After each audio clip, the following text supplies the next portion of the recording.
Good morning and welcome. I'm Maupe Ogun Yusuf.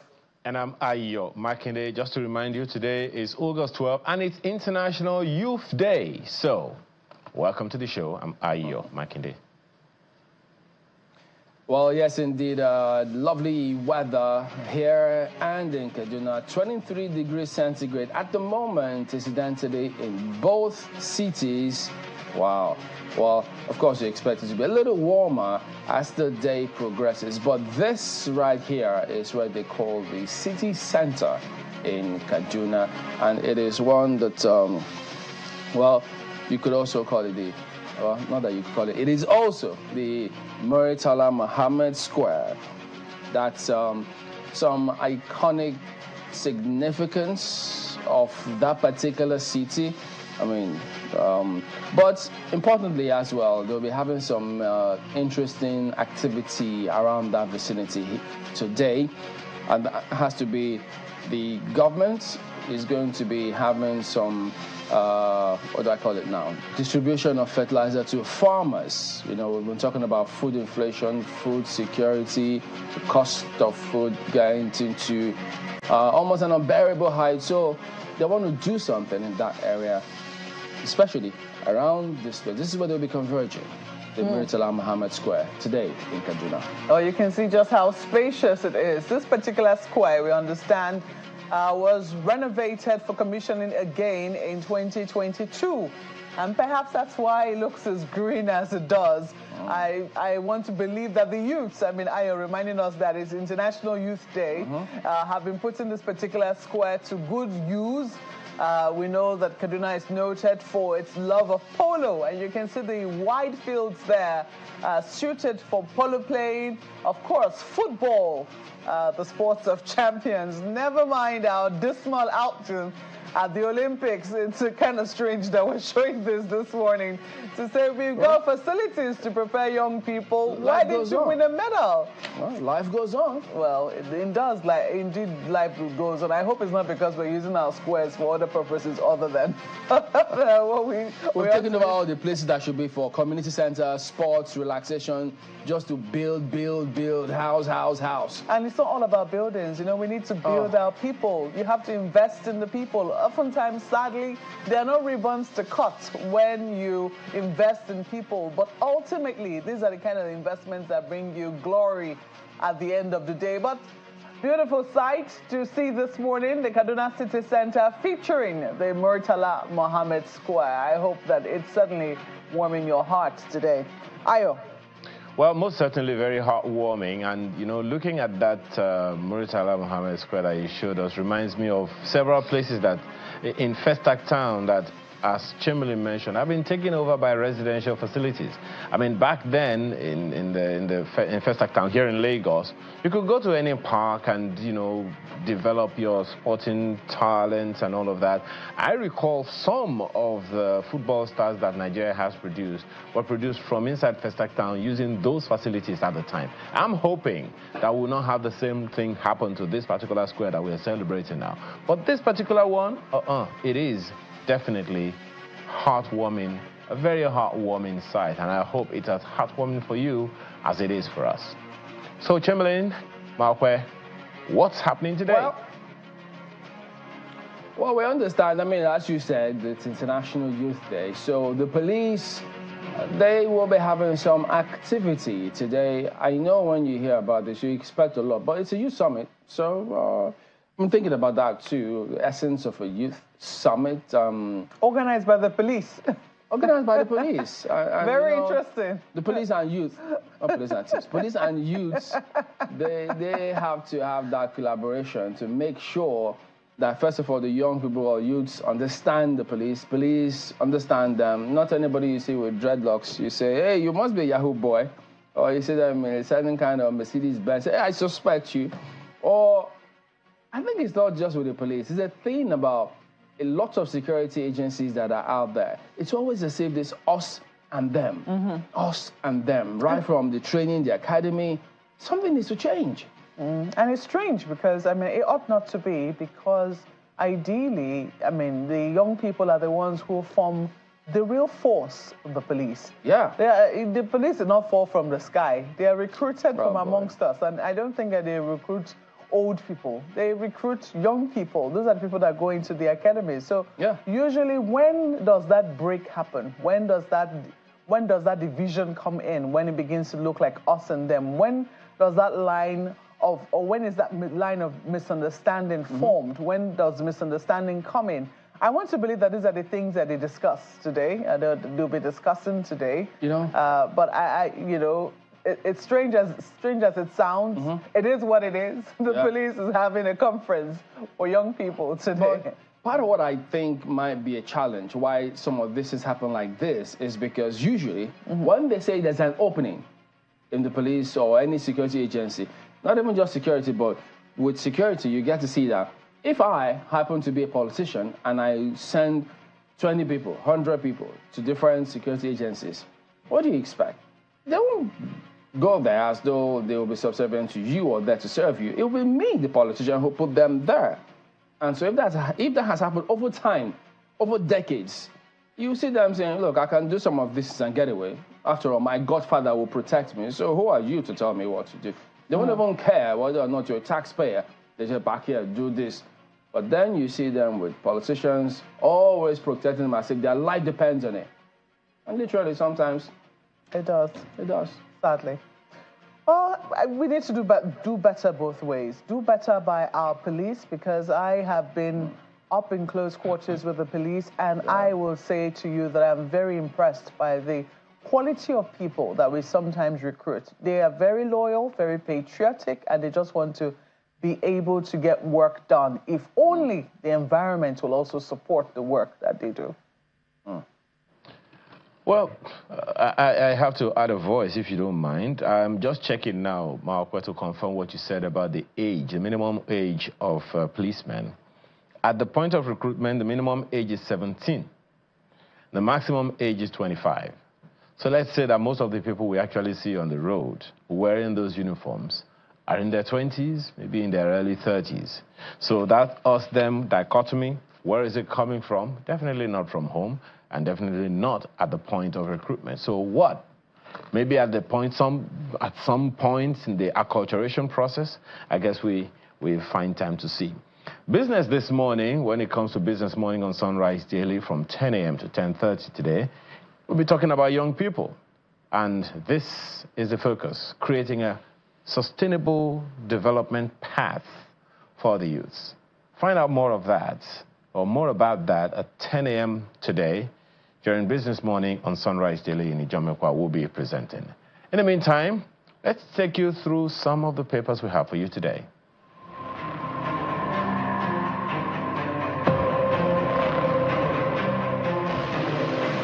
The front pages of the papers this morning are as diverse as the number we have. This Nigeria newspaper is our first pick. Obasanjo bombs National Assembly government officials. It's wrong for legislators to fix their salaries, says ex-president. Most of those in office today should be in jail or executed. You are wrong, Senate spokesman. His government more corrupt. Obono Obla, Buhari's aide. The details of that story you'll find on the inside pages of the paper this morning. The Daily Times newspaper toes a similar path. Allegations of self-determined salaries false. Attempts to crucify legislature, that's from the Senate. No senator receives monetary patronage from presidency at Daramodu. Reps reply Obasanjo say 10th Assembly driven by patriotism. The details of that story you'll find on the inside pages of the paper this morning. Front page of the Nigerian Tribune today. Demand for 2014 confab report resurfaces. And that's talking about the new constitution, as Pandef, Adfenifere, others dissect the Patriots proposal. A number of other details you'll find on the front page of the paper right there. Look at the Guardian newspaper. Electricity tariff may spike over weak fiscal position. 2.1 trillion naira subsidy. A story is on page 6. And the details of that, you find some represented in the riders' concerns as NERC removes FG from commercial model and forces bilateral market. Illiquidity worsens 4 years after CBN set up escrow account. Power plants may shut down as poor remittances threaten 6,000 megawatt target. and some other details on the front page and the story itself on the inside pages. Daily Independent newspaper, 22 commercial airlines close shop in Nigeria in 24 years. Stakeholders say present realities may not support existing 12. Blame FG policies on high mortality rate of domestic airlines. List how government can help sustain commercial airline operators. Details on the inside pages of the paper. The Nigerian News Direct, Heritage Bank, 17.64% of insured deposits pending due to lack of BVN. Others.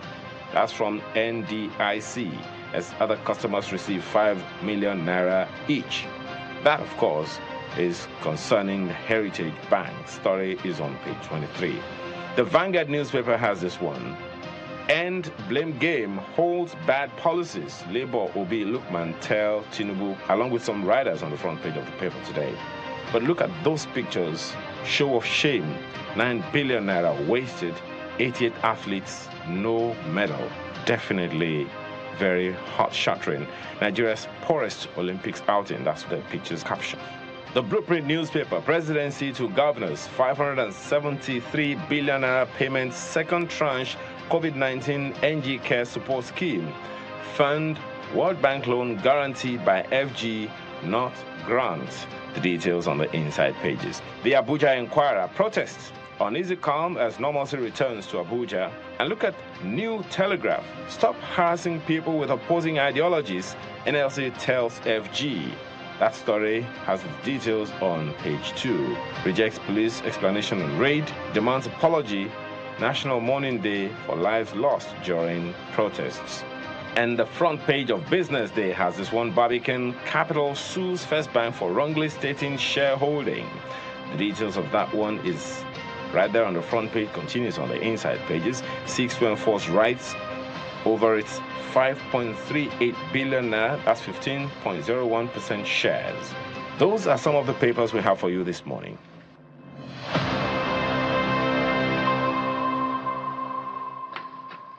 Well, Markwe mentioned this earlier, or was it Chamberlain that was talking about our performance at the Olympics.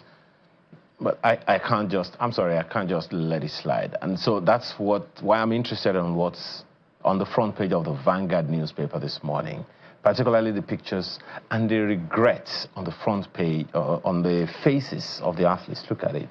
Show of shame, 9 billion naira wasted, 88 athletes, no medal. Now, and it says Nigeria's poorest Olympics outing. You know, I would let this slide if Nigerians weren't part of the Olympics. It wouldn't matter much. But that we have very, very amazing and exceptional athletes who do very well on their own, do very well when they go for individual sports. But when they come home and they fly the Nigerian flag, and some other people are responsible for their welfare and all the things that they need, it's particularly worrisome. One of them particularly, those Nigerians who won medals. There's a newspaper that identified 8 Nigerians who won medals in Paris for other countries. In fact, the German lady has a full Yoruba name, Yemisi Ogunleye, and she's Germany's golden girl. There's one of them, I think one of them, the lady that featured for the US, one of the things that she said that actually got to me, said that she was very happy that, she was able to do very well because, and I quote, "I'm so glad to be able to have what I experienced here in Paris and to be able to come away with a medal. Being with the U.S., here's a Nigerian speaking, being with the U.S., feeling cared for as an athlete, I really performed on top of my game." Guess what? An official of government, and I think an official of NIDCOM, said something like, it's not a big deal for a Nigerian to win a medal for another country. I would have thought that if you wanted to give away athletes to other nations, you would give the people who you are not sure will perform well. But for 8 Nigerians to win medals for other countries, and the Nigerian contingent couldn't win one, we need to ask some questions. That's all I got to say, Markwe and Chamberlain. Oh, dear. You know, I saw a joke over the way. I want to believe it was a joke because, I mean, when I saw that post, I had to tell the person who posted it that, look, please tell me it's a joke. Something about us petitioning the NOC and saying that, oh, because the person who won the medal had sand on her shoes all the way from Ekiti State, we should be sharing that gold medal with Germany. And because she also said something in Yoruba, we believe that she must have prayed in Yoruba before she went on to win the gold. So under the prayer in the head rule, we should actually, well, I imagine it was a big joke. I mean, they were writing to the NOC to say we wanted to share medals, but very well said. It speaks to a lot of things. Yeah. Personally, I do not feel bad that we did not come home with any medal. Because if we had, we might have thought, you know, we could go on with business as usual. I think that this, you know, this lesson needs to be learned, and it needs to be learned the hard way. We cannot continue to treat our sporting events like this. We cannot continue to treat athletes in the manner in which we're currently treating them. The stories in Paris, there are a lot to be told, how officials traveled with their family members, and we're occupying the places where athletes were supposed to sleep. I mean, look at the scandal around registering Ophili, for instance. That she went there and she wasn't registered by the National Organizing Committee. There are so many things that happened which was scandalous, and I sincerely hope that we're able to sit through you know, face what it is that is in front of us and not be chasing shadows. Let us do better. I'm glad that the sports minister has apologized. An apology will not be sufficient. I would think that, you know, trying to repair the damage too, starting the work that needs to be done to repair the damage, you know, would also commence. But let me tell you what is interesting me this morning, which is more immediate. You can say it's a bit selfish. I will not mind, but this headline on the front page of The Guardian is a little alarming for me. Take a look at it. Electricity tariff may spike over weak fiscal position, 2.1 trillion naira subsidy. That's a story. I don't want to run away with the headlines. As Chimele would say, don't run away with the headlines. But to be forewarned is to be forearmed. So if the story is right there and they're telling us that electricity tariff, which is already around 200 naira plus for those who are on band A, may go up again, the question is go up to where? That's the big question. I mean, you have a number of, excuse me, riders to that story. Concerns as NERC removes federal government from commercial model, enforces bilateral market. Illiquidity worsens 4 years after CBN set up escrow account. Power plants may shut down as poor remittances threaten 6,000 megawatts target. That story is right there. They have a breakdown for you. But please, let's not gloss over this particular headline. We need to take a closer look at it. What is The Guardian truly reporting this morning? And what are the implications? Is there a way we can avoid this? Because I tell you, if people are already paying so much for electricity and they're not exactly getting what they're supposed to get, another hike will not be warmly received. That I can tell you. Mama, we've never gotten what we're supposed to get. In all our pains, ever since, we have never. So, but, I mean, the act is still there. That every, is it 5 years? They review the multi-year tariff order. So, look, it's just, I don't know if you call it, not a conundrum, a kind of a mess or something. But I was going to talk about this on the front page of This Nigeria, where it says multiple regulatory fees, levies, killing manufacturing firms in Nigeria, ascribed to the Center, that's CPP, Center for the Promotion of Private Enterprise, Mr. Muda also putting up that piece. But it's akin to what's going on in sports.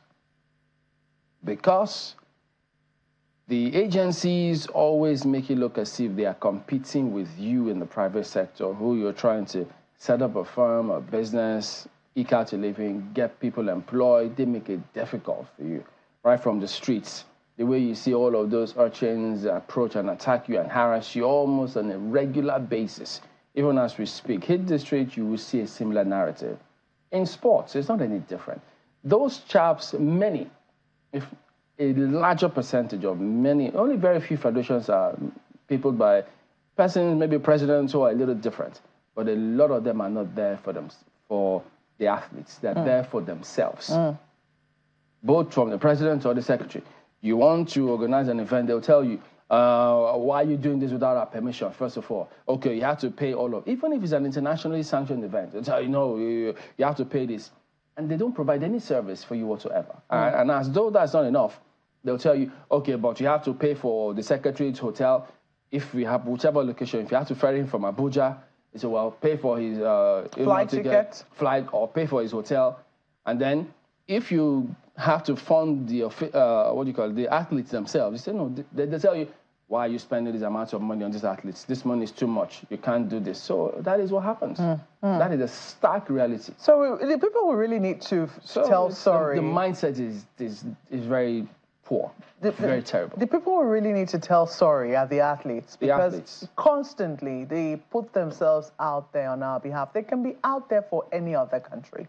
Yeah. I mean, look at the other people that have gone out to go and represent other countries. Aren't they carting home medals? So we really need to, salute the courage and the efforts and the tenacity of our athletes who constantly and consistently, try to put our name out there through the work that they do, through the self-effort that they do, despite the many failings of our country. We sincerely hope that we do better by these people. I mean, which athletes will go on that kind of international stage to rubbish themselves? None. They all go there because they think they have a chance. And if they haven't prepared enough, what do you expect? All right, guys, so we're back in a moment. Don't go away.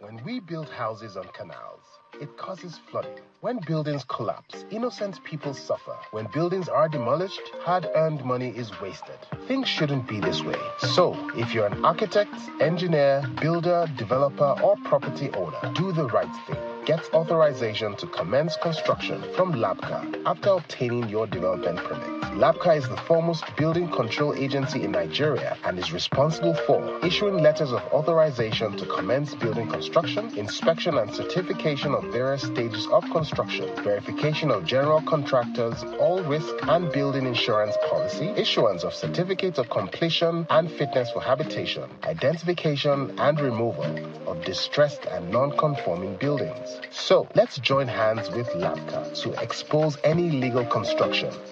Build right, save lives for a greater Lagos.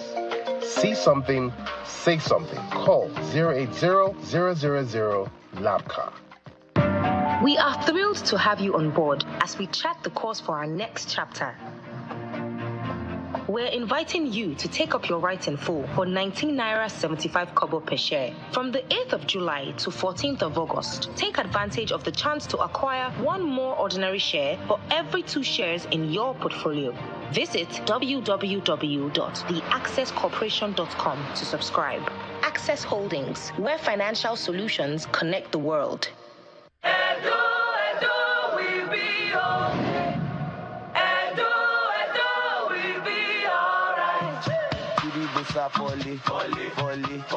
Labor party. And then bring the men, we go solve problem for we state, we go make us happy.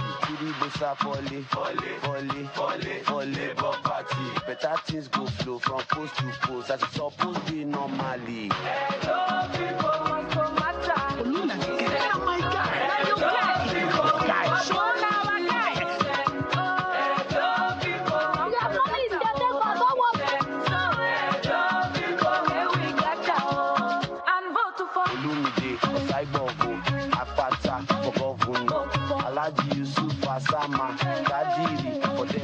Vote Olumide Osaibobo Akpata as governor. Vote Alhaji Asama Kadiri for deputy governor Edo State.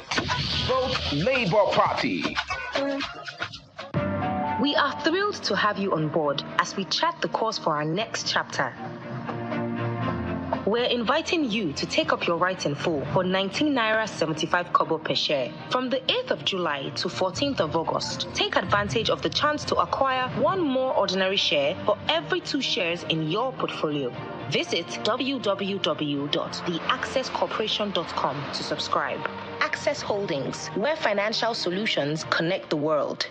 We are hiring. Have you got what it takes to join a dynamic global energy company of choice? Are you ready to experience a career driven by innovation and excellence? NNPC Limited is looking for young talents and result-oriented experienced professionals to make valuable contributions to NNPC Limited's business objectives.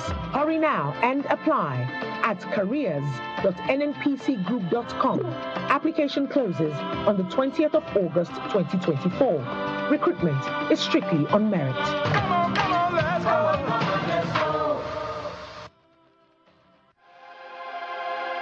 Investing in the capital market can be tricky as the numbers move in different directions. Sometimes the bull bellows. Other times it's the beer that roars. In all of these, an investment decision has to be made. On Capital Market, we help you take the right decision.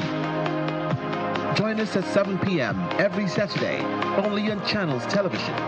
Capital Market, investment tips for you. At Access Holdings, we are heading into the next phase of our evolution. And with our rights issue, you get an increased stake in it. From the 8th of July to the 14th of August, you can get your share of over 17 billion shares at 19 Naira 75 kobo per share. That's one new ordinary share to every 2 shares held. Visit theaccesscorporation.com to subscribe. Access Holdings, where financial solutions connect the world.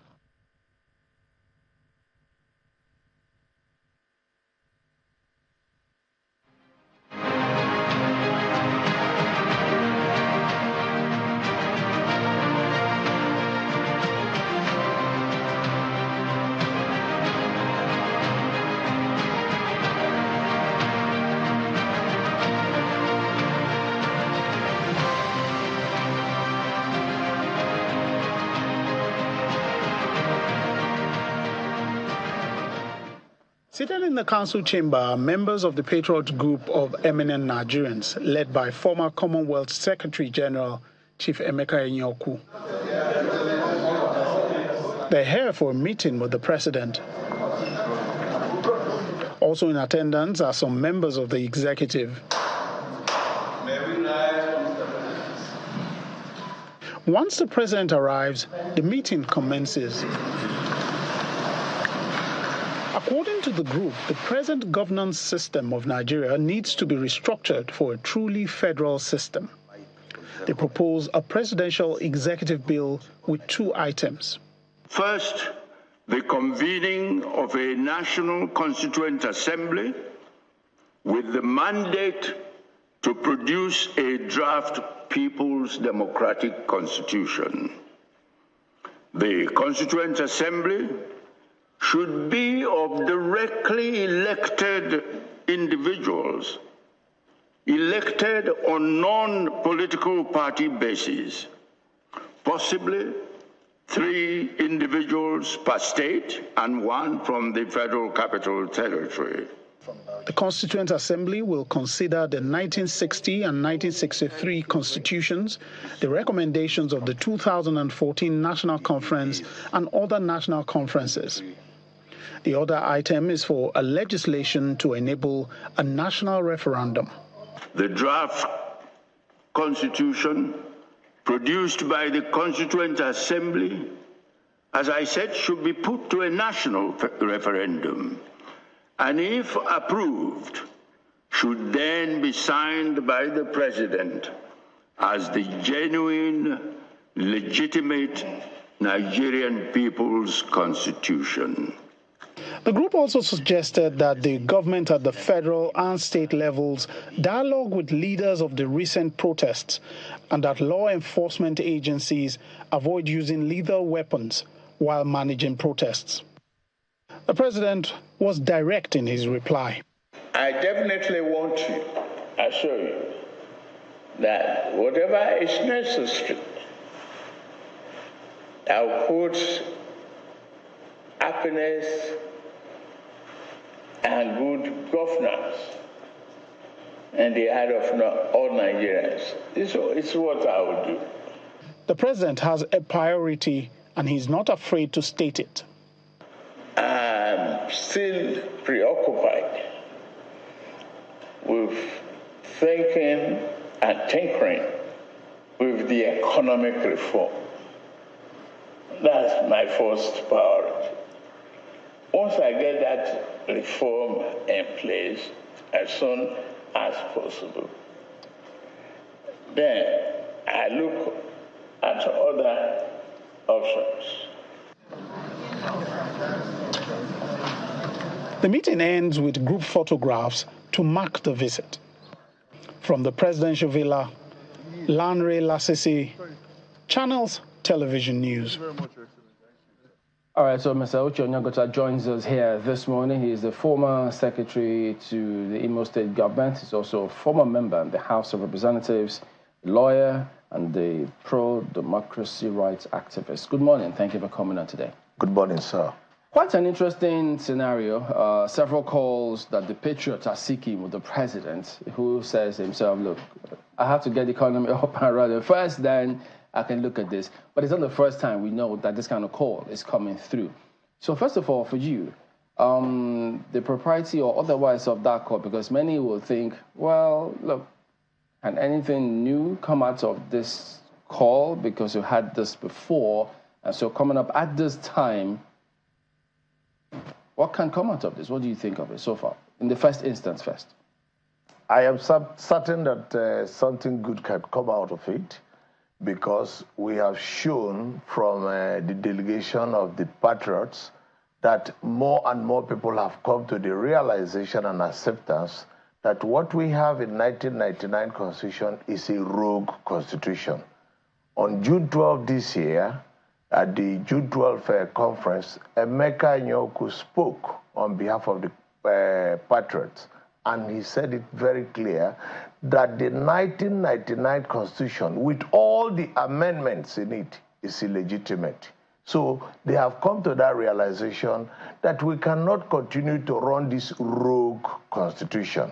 And it is high time we set it aside and make a people's constitution. For you as a lawyer, yes, what is wrong with it? Everything is wrong with it. When Abdul Salam Abubakar came into power, it was by accident following the death of Abacha. He was scared stiff and he wanted to run away as quickly as he could. And then what did he do? He generated this document wherein he wrote in very clear terms, we, the people of the Federal Republic of Nigeria, having firmly and solemnly resolved. Who are the people? Who resolved with him? Who are these people? But the truth is that what brought this 1999 Constitution into life was not this we, the people, which they want to hang on to. The truth is that what brought it to life was Decree number 24 of 1999. And the decree cannot bring a constitution to life. So the decree exposed the fact that it wasn't the people who made this constitution. Tinubu knows this. Every other person knows it. What we are lacking is the willpower to set this constitution aside and make for ourselves a people's constitution wherein all the federating units would now make their submission as to how we should move the country forward. There is one key call that came up in the last kind of Constituent Assembly that we had that they didn't agree with, resource control. But let me leave that for a moment. You were in the House of Reps, yes, in the National Assembly. Yes. So did it ever come up? Why is it that there isn't any position, any initiative, or at least we can't have a referendum yet on anything? Well, the issue is not just about a referendum. The point is that we must recognize that we have a rogue constitution, and it is the rogue constitution that is the source of all the problem we have in this country. And no matter what you say on any subject, unless we resolve the issue of the constitution, however you try to solve any of the problems, whether it is state creation or revenue or restructuring, everything falls face flat. I'll give you a simple and practical example. The biggest favor you can do to Bola Tinubu today is to say, everybody go and ask your governors how they are spending their money. Am I right? He will be glad if we all move down to our states to start asking our governors how they are using our money. But why do you want to waste your time to go and ask the governor how they are using your money? when the 1999 Constitution has granted every governor immunity and has protected him to go ahead and steal as much as he can, and that nothing will happen to him while he's in office. So every governor, based on the 1999 Constitution, is protected sufficiently to steal as much money as he can for the number of years he's in power. So within that number of years he's in power, he takes advantage of it to get their wives, to get their children, their family members to go into the judiciary. But they're not in the office forever. Yeah, but I know they are also working ahead. They are each promoting their children to the judiciary, to Court of Appeal, to Supreme Court, knowing that one of the days they will be out of power. And some of them in the past who have even helped their wives to become Supreme Court justices have gotten orders of perpetual injunction restraining the EFCC from ever arresting or investigating them. And all that is being protected and sanctioned by the Constitution. So unless and until we get rid of this dubious Constitution and bring the federative units to come together, which Emeka Nyoko has already admitted in his June 12th annual conference, and which President Bola Ahmed Tinubu knows, and that is the reason why they set up in APC, of which I was a founding leader, the Nasiru El-Rufai Committee on Restructuring, which document is available to him and every other person, and which they have refused to touch till today.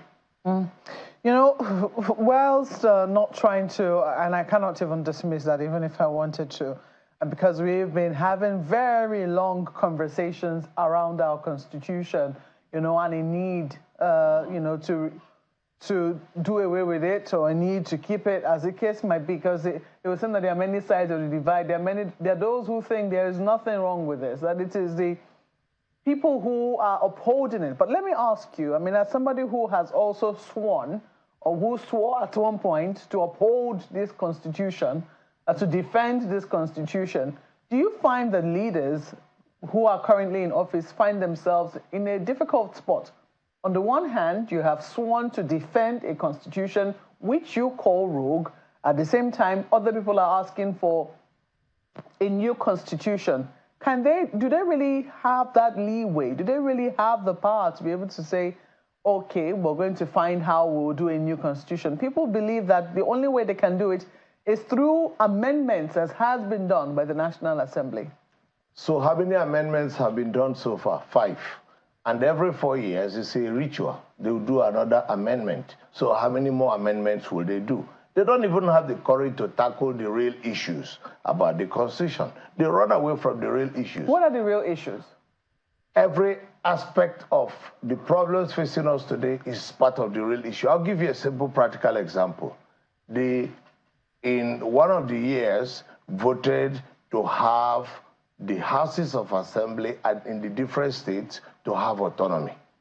And then they required to be passed by 2/3 of members of the houses of assembly across the country.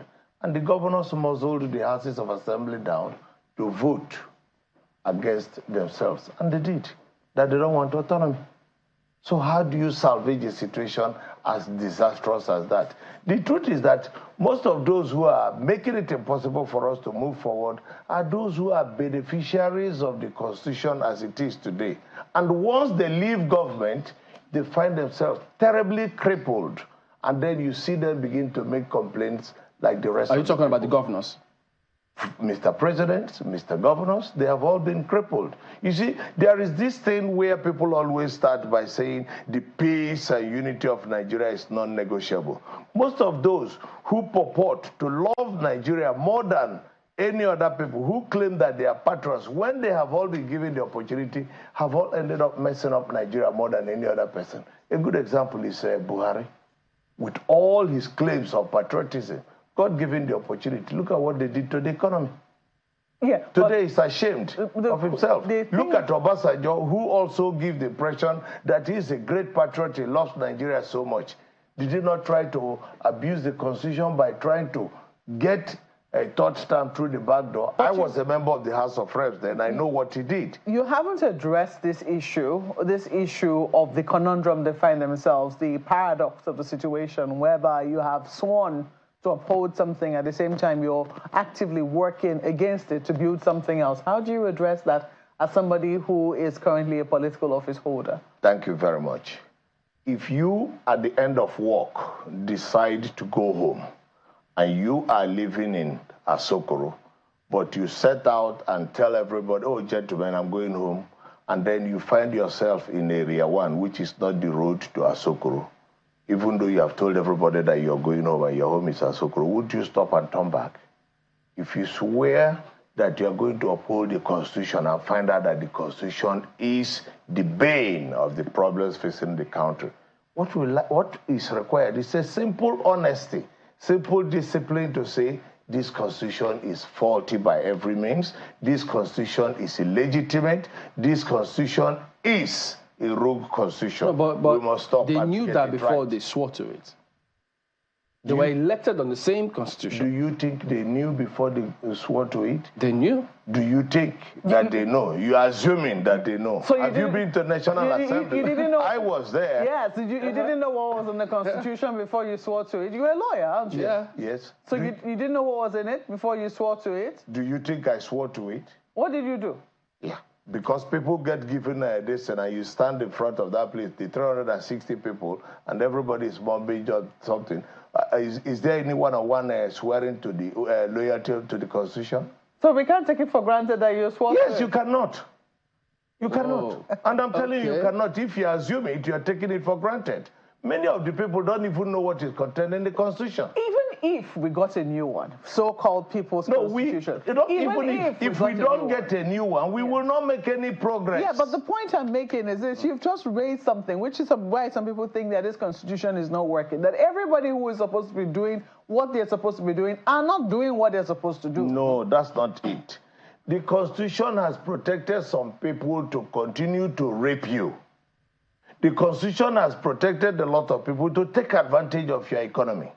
The Constitution has protected a lot of people to run rough shots on you.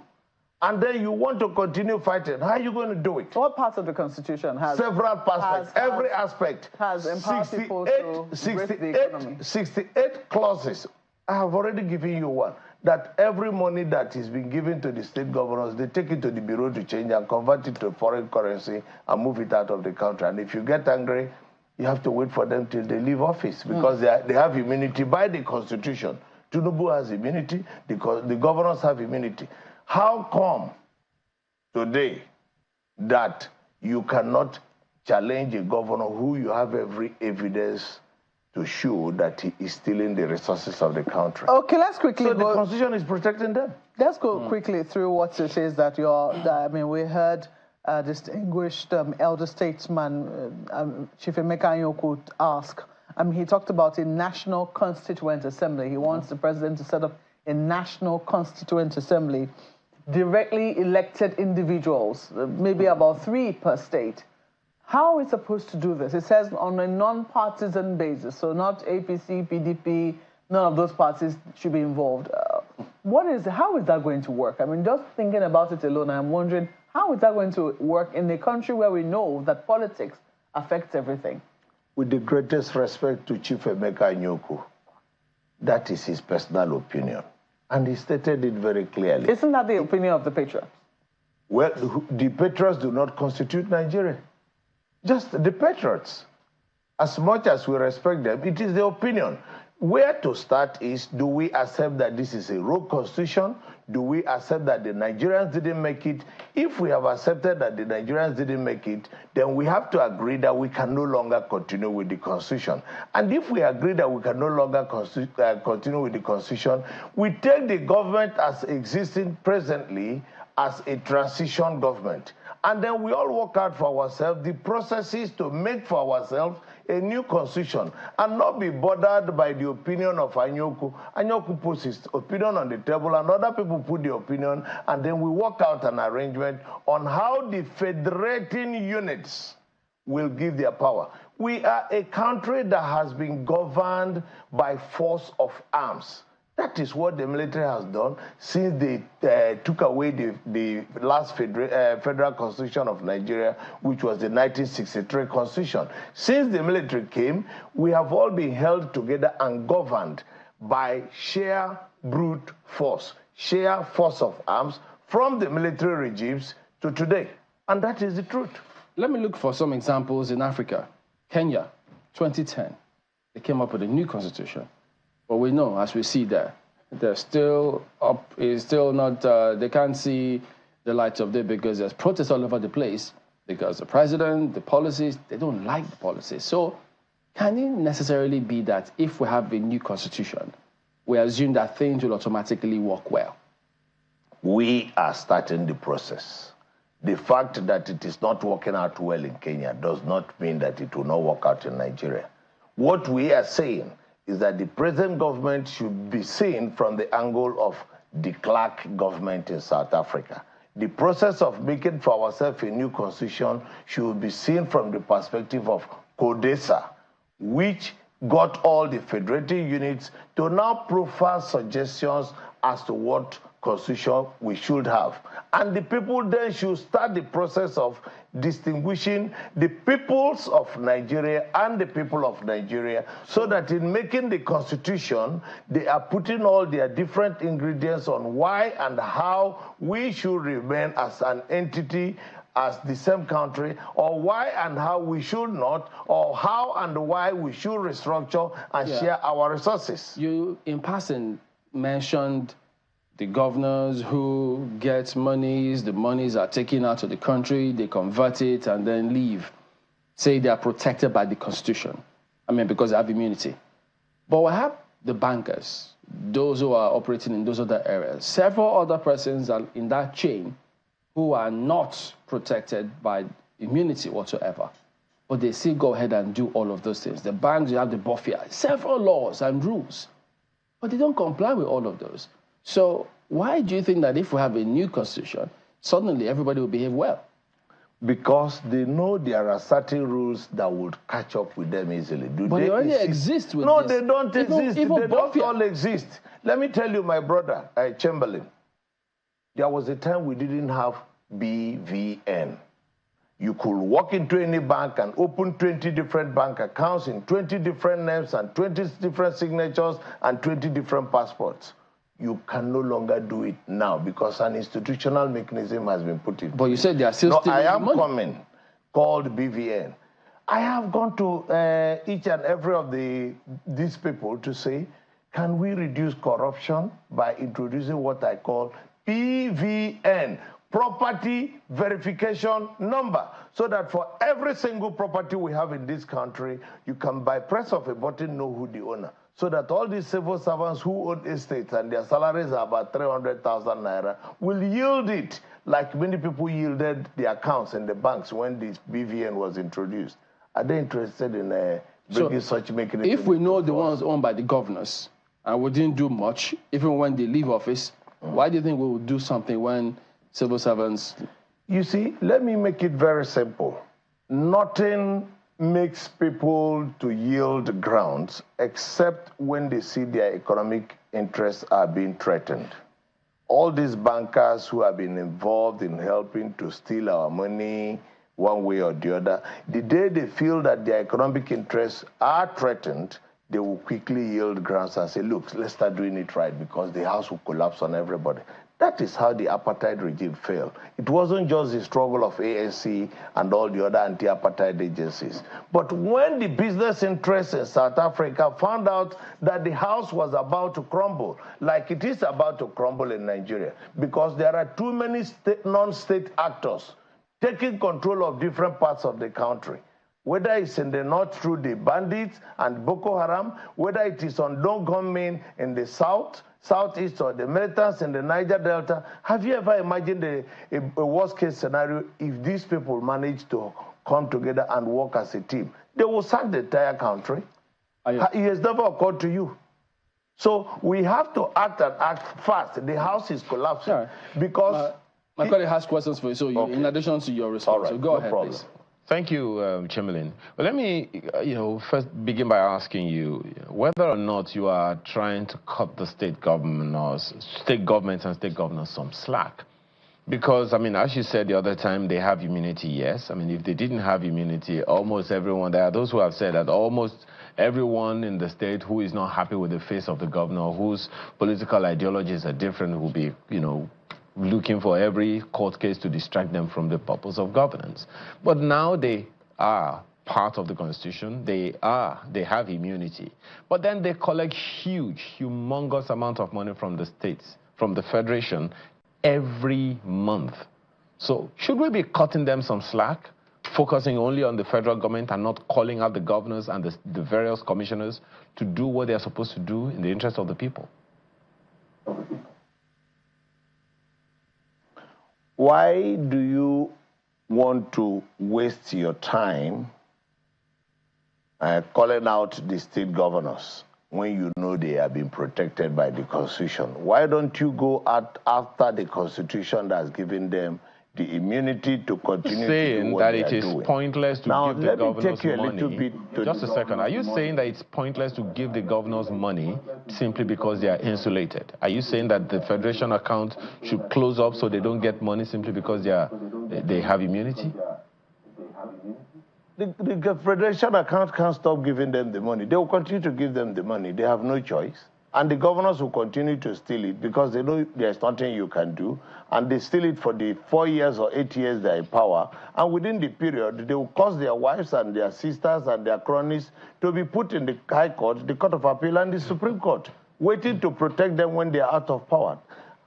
This is very simple and easy to understand. But let me even put it to you this way. Today, we have seen how President Tinubu is fighting for the autonomy of the local governments because he has seen the burden he's facing in Abuja. Everybody is coming after him.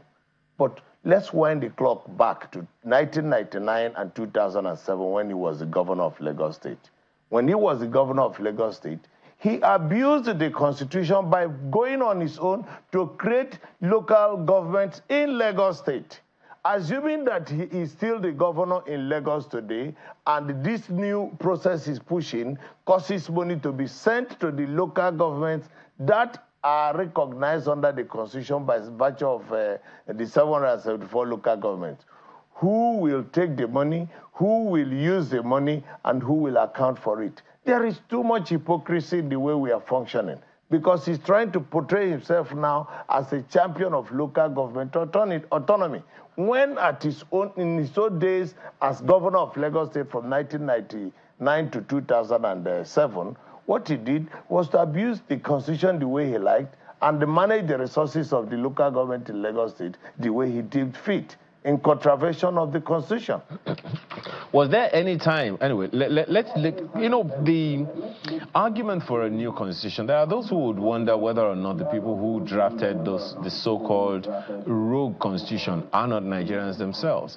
I recall, for instance, it was in October 1975 that the Murtala Mohammed government at the time came up with the Constituent Assembly. More than 200 Nigerians were either appointed or selected, or whichever way. They came into a particular room to draft the 1979 Constitution, which we used for the Second Republic. In this, the current one that we are using, I'm pretty sure that the people who drafted it must have had some level of legal, background themselves. So is it that it was because the military came up with it that it was rogue, or that it wasn't? What exactly was the issue with it? Its formation, its writing, the authorship of that constitution. No, sir. The problem is that they did not represent the federating units that make up the Constitution. And when they start with that preamble, we, the people, it is a wrong claim, an aberration, because they didn't have the authority of the people to say so. Rotimi Williams and the rest of them who made the 1979 Constitution, if they wrote we, the people, they knew they didn't represent the people. Did they represent the Ogonis? Did they represent the Agas? Did they represent the Galas? Did they go there as representatives of the Jaws or the thieves or the Domas? They just went there because they were seen to have been brilliant lawyers. Constitutions are not made by virtue of you being a brilliant lawyer or the chairman of Bar Association or being somebody who is called an elder statesman. Constitutions are made by the owners of the country. That is the federating unit. which are represented by the different ethnic people who own all the land that will be added together to form the country that you have called Nigeria. That has not been done. Nobody has the mandate. Nobody can say that since after 1963 that he went to the Constituent Assembly or Constitutional Conference representing the Yorubas or the Igbos or the Hausas or the Jukuns or the Galas or the Thieves. So you don't go out and pick your friends because you think that they are brilliant in law. It's not all about brilliance in the law. The requirement is that it must be made by the people, we the people, and we the people never made the constitution. That's why we call it an illegitimate constitution, a rogue constitution. And the earlier we wake up to it and throw it away and start a new process which requires some discipline, we are only, if we don't do that, we're only extending the doomsday, because all the crises we have today will continue to multiply and they will get to a situation where we end up with anarchy. When you list these minority and majority groups, whichever way we want to call them, the Jukums, the Thieves, and the rest of them that you have listed, every single one of these peoples in the nation, they are from a particular local government. And these local governments are clustered inside the states. And I don't know how you want to propose that we'll come up with this representation from these communities without coming through the state government. So I go back to the fact that whether or not we are not cutting the governors some slack, because they have a responsibility to these people that you've talked about. The Thieves, the Jukums, the Ijos, the Ogonis, the governors have a responsibility to them in their various communities. So aren't we cutting them some slack? Aren't they also responsible for good governance for their people, whether or not they have the constitution, they have the immunity in the constitution? Can you honestly say that the governors represent those people? Take, for example, Benue State, where you have the Thieves and the Idomas. And the Thieves have made sure that no Idoma man has become governor of that state. The Idomas are feeling like slaves, they are feeling like outsiders, they are feeling like their voices are not heard, and nothing is being done because they are being suffocated by a majority ethnic group. Let's look at the issue of Gwaris, who own FCT. The Gwaris have been scattered across 3 or 4 states. They are in FCT, they are in Niger State, they are in Kaduna State, and they are in some other states that I cannot here remember. And how do you capture their voice if you have broken them into all these places? Now, considering the manner of elections we have had in the country, can you honestly say that those who are beneficiaries of the last election are true representatives of the people? Because INEC, as it is presently constituted, is a rogue INEC.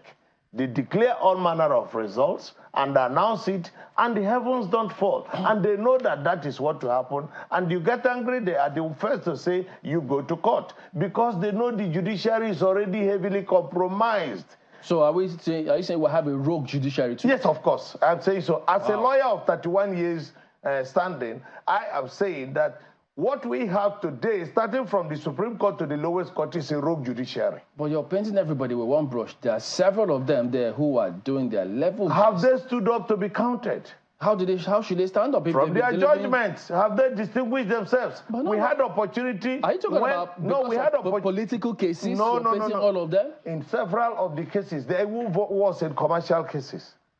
When Buhari in 2003 went to challenge the election petition, Justice Silvanus Nsofo looked at the decision of the Court of Appeal and felt that he had to disagree. He wrote a dissenting judgment that is bigger than the judgment of his panel. And what was his conclusion? That he states without equivocation that what Nigerians had in 2003 was anything but an election. And that is not what they deserve.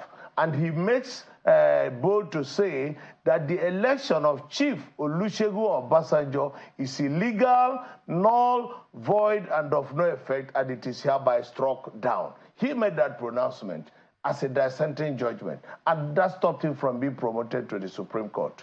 And after that, many years after, Buhari, appreciating that effort, sent him to become the Nigerian ambassador to the United States. He is the old guy who was made ambassador at very old age, and everybody was asking why. It's part of the judiciary. Yes, it's because he had the courage to dissent. But today, the judiciary has become catch and carry. Are you following what Chedo Dekali has been exposing about the judiciary? What is being done to correct each and every one of them? Nothing. And are you not seeing all the governors and ministers who are promoting their daughters to the High Court, Federal High Court, Court of Appeal, and Supreme Court? Well, we're out of time. We can't explore this any further, but we have to thank you for coming on. Mr. Uche Onyejocha is also a former member of the House of Reps. He was there from 2003 to 2007, a human rights and pro-democracy lawyer, also former Imo State's government's secretary to the state government. Thank you for coming on this morning. Thank you very much. Our Business Morning on Sunrise, it comes up now.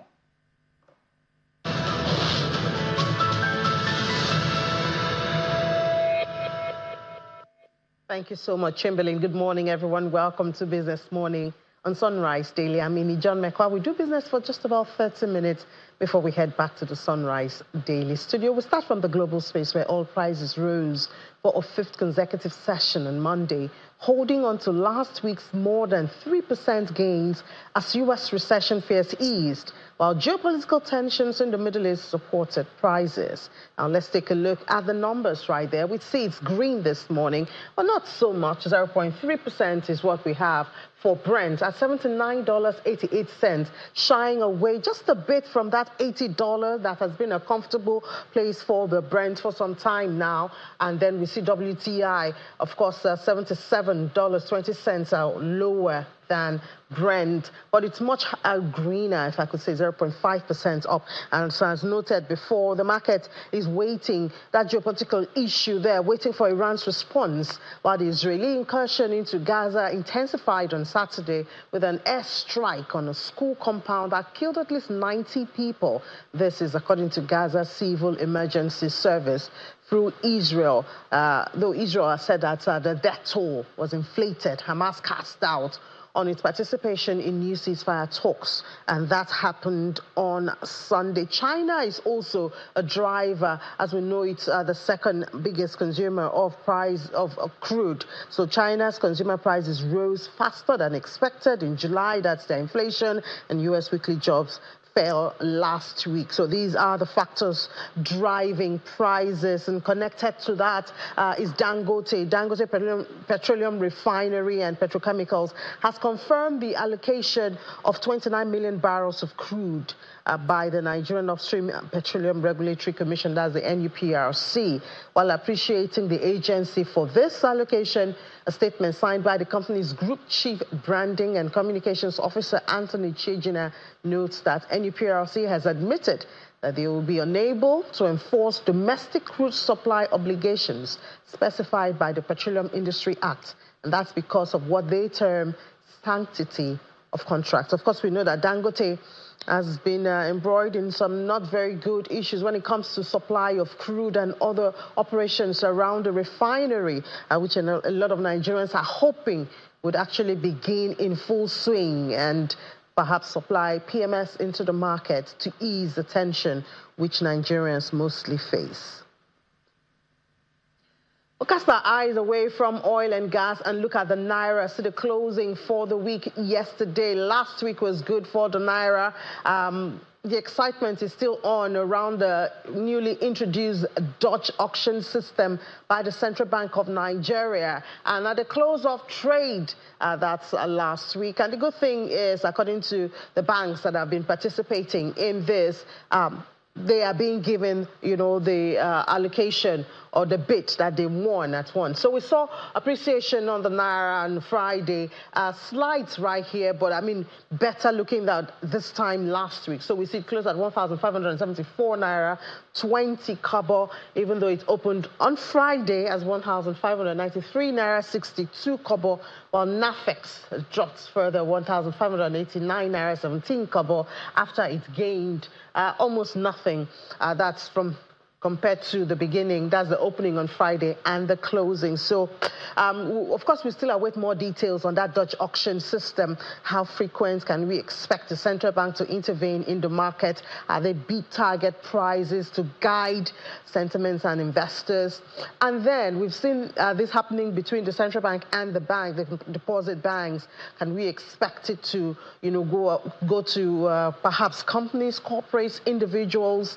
Do we expect that to happen soon? These are some of the details which Nigerians are still waiting on the regulator to share to help direct sentiment and plans.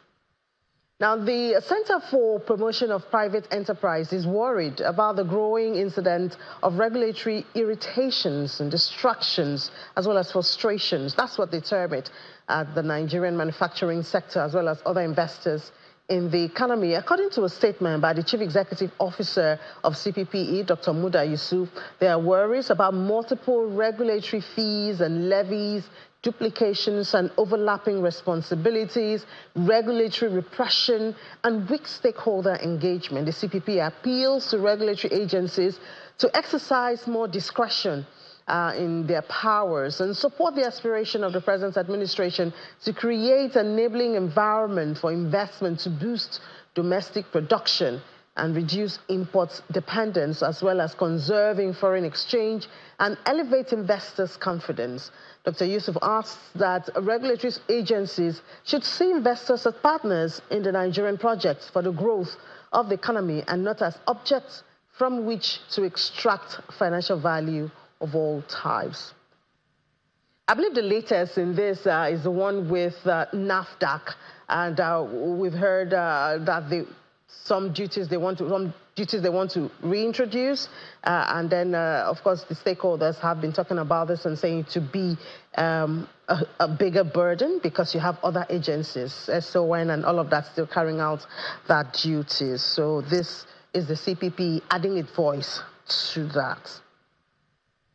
Now, today is for the youth. It's World International Youth Day all around the world. Of course, the youths, remember, when they want to do something, they do something. So the strategy for mentoring initiative and leadership empowerment, SMILE, has held its youth summit for the year 2024. The event which is set to build leadership, innovative and creative skills in the youth, utilizing technology and also used to commemorate the United Nations National Youth Day, was held on Saturday. We'll have a discussion on that, but let's take a look at how that event went. The Strategy for Mentoring Initiative and Leadership Empowerment SMILE 2024, which took place at the Regal Hall in Lagos, has brought together hundreds of youth, which include leaders and advocates from diverse backgrounds.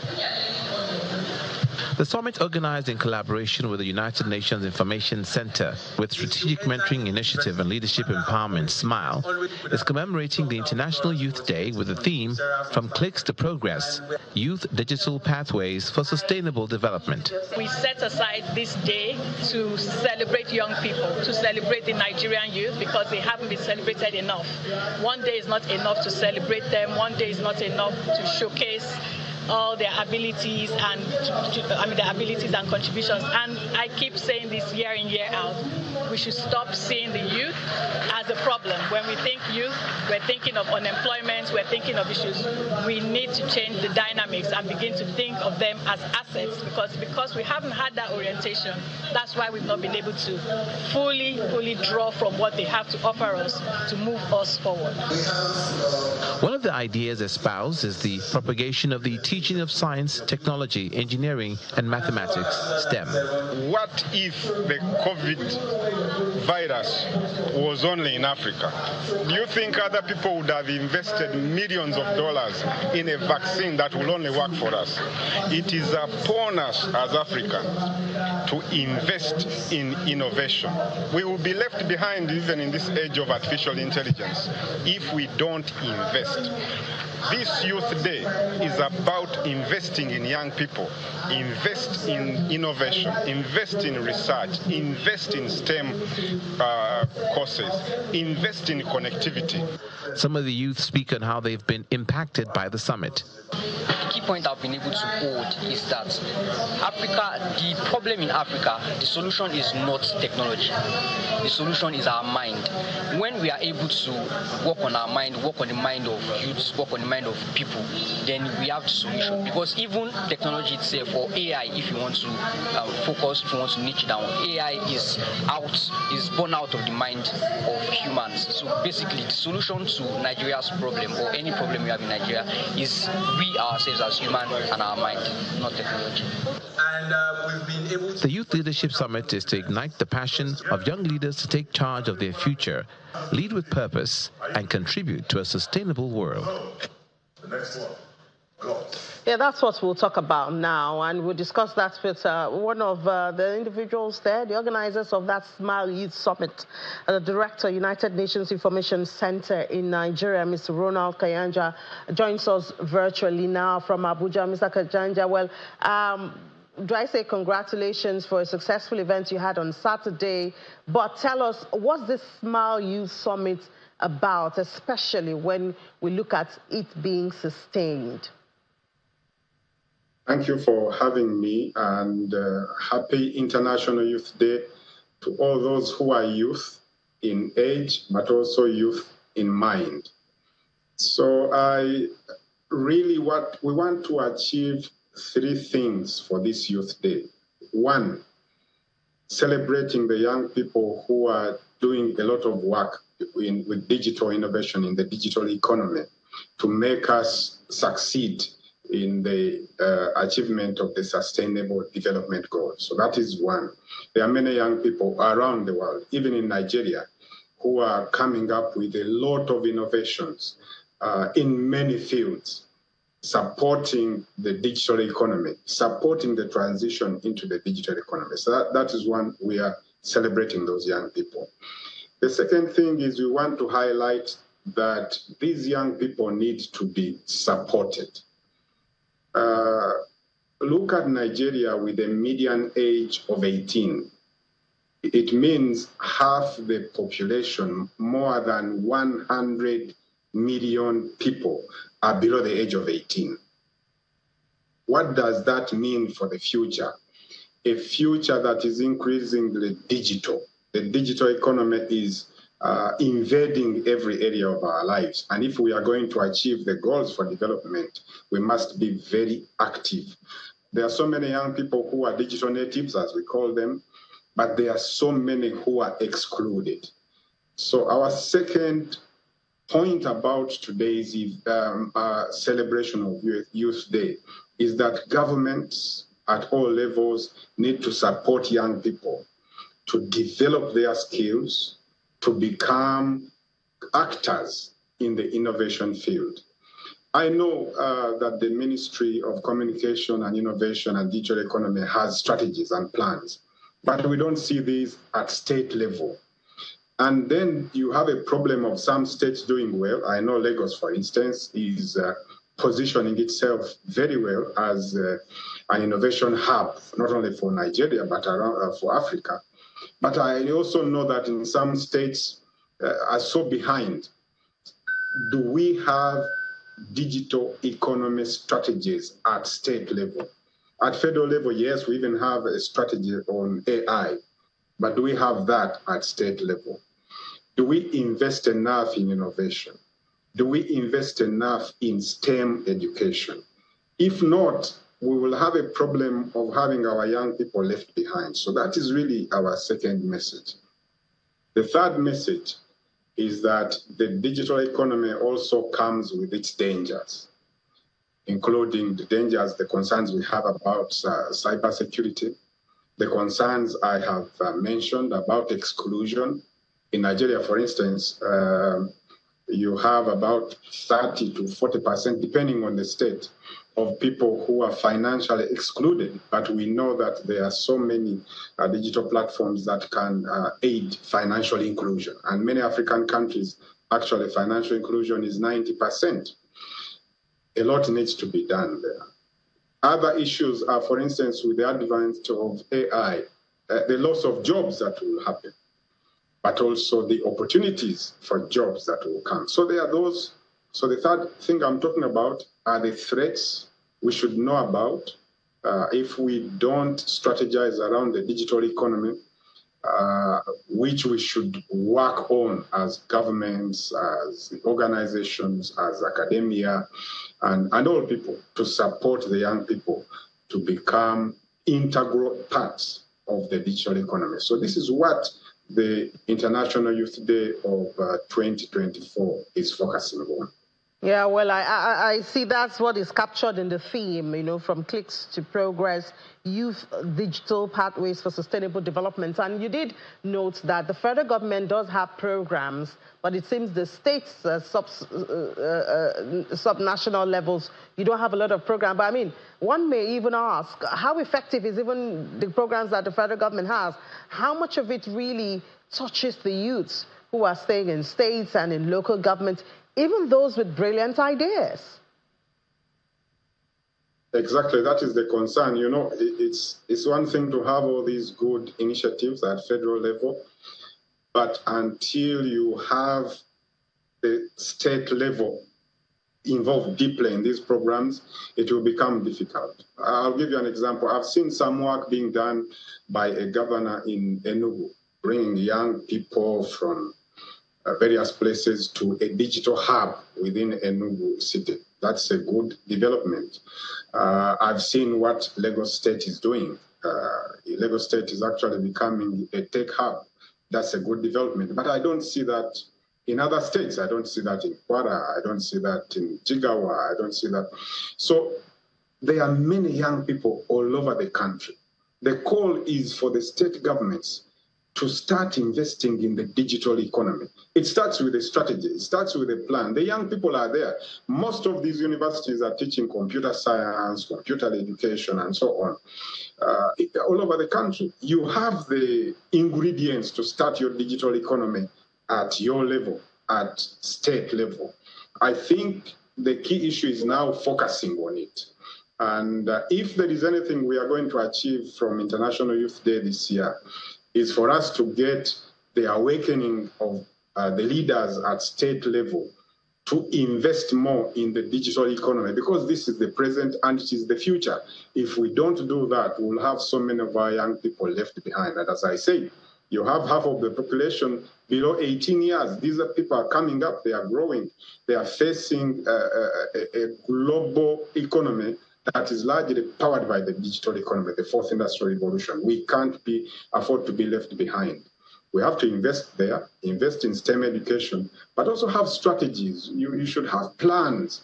How will this state integrate in the digital economy? We are not seeing much of that in the States, and I hope we will see it going forward.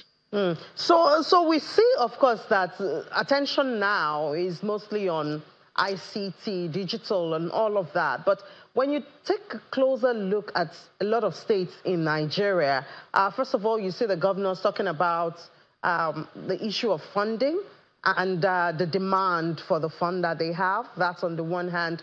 On the other hand, you see agriculture dominating, you know, the resources, agriculture in the different areas. Now, how do we connect these youths who have their eyes on digital, the digital world now? How do we connect them back to agriculture?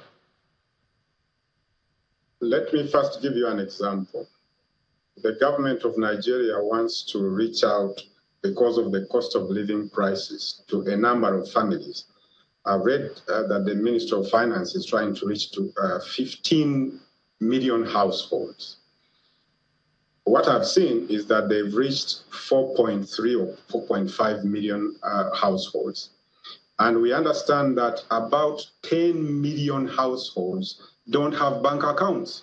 So it is becoming hard for the government to reach out to them. But we have digital solutions that, I mean, you don't need to enter a bank to have an account. People have bank accounts on their mobile phones. A huge percentage of Nigerians have mobile phones. So mobile banking or financial inclusion shouldn't be a problem in this day and age. But to address it, we need to invest in it. The agriculture you're talking about has advanced. We are talking of smart agriculture. There are digital solutions to excellent agriculture where you get most profits. Healthcare, education. I don't know when you went to school. By the time I went to school, there were no smart boards. But now you find smart boards. But in not everywhere in the country do you find students studying with new technologies. That is the investment we need to make. So the digital economy affects all areas of our lives. It affects agriculture. It affects health. What it helps us is to leapfrog, to move faster, to achieve our goals. It affects even transportation. It affects the supply chains. It affects everything. So we need to invest in it, to invest in innovation, because it affects every area you are talking about and helps us to move faster.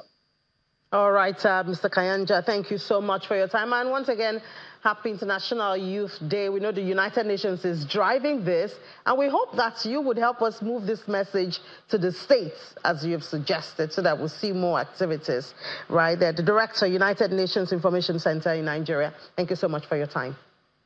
Thank you for having me. Now, the Minister of State for Youth Development, Mr. Ayodele Olawande, is asking the nation's youths to tap into the federal government initiative towards contributing to national development. The minister was speaking at a meeting on the dilemma of the Nigerian youth in the Federal Capital Territory, Abuja. Also speaking at the meeting, the Deputy Senate President, Senator Barau Jibrin, enjoins the youth to seek ways to contribute their quota to national development rather than joining the Japa trend. This gathering is bringing together men and women from various walks of life to discuss issues of the challenges confronting the Nigerian youth. At the center of the discourse is the grief for migrating abroad among young people and the uncertainties that trail such adventure. The young people of this country are the formidable young people you can see in every part of the world. We are active. We have the can-do spirit. We are brilliant. We are focused. But are we channeling our energy on solving the solutions we should? That's the question. The last 10 days has seen some young people lead the agitation for good governance.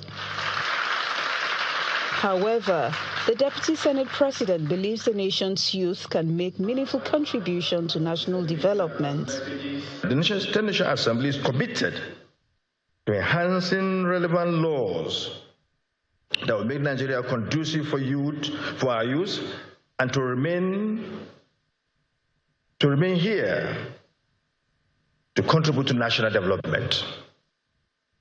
I assure you that both the legislature and the executive arm of government are working together to create opportunities for our teeming youth to reach the zenith of their potentials in life. The consensus here is that young people should look inward for roles they can play to ensure a better Nigeria.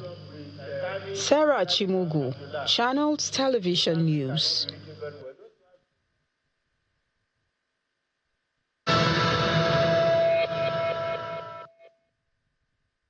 End your power struggles with iPower Solution. Inverters, solar panels, and batteries. With hybrid inverters ranging from 1,200 watts all-in-one to a whopping 500 kilowatts. iPower is designed and produced by certified renewable energy experts from 5 countries in partnership with Zynos Technologies, specifically for Africa. Durable and cost-efficient power solution for your home, small offices, and large enterprises. What you see is what you get. Order now on Congo.com or any of our authorized distributors for same-day delivery in most cities in Nigeria. Terms and conditions apply. iPower. Empower tomorrow. Today.